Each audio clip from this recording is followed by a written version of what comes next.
1. Meet Wanjirũ, Agashiko Queen.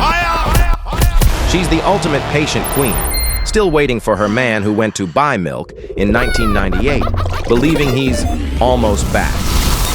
Resilient vibes. Fire, baby. She lives on ugali, no Sukuma wiki, and pure grit, riding life's chaos like a Forex trader facing red candlesticks. Here's the truth. Our queen cries in private like a stop-loss hit, then turns setbacks into comebacks like a sport, glowing like an uptrend that never dipped. This is Wanjirũ's epic tale. A simple milk errand? She'll milk it into a 3-season Netflix saga of betrayal, tears, and iconic glow-ups. The milk that never came back would trend worldwide. One of the 9 legendary Kikuyu queens. Tag a Wanjirũ who'd milk this drama and subscribe for more epic queen vibes.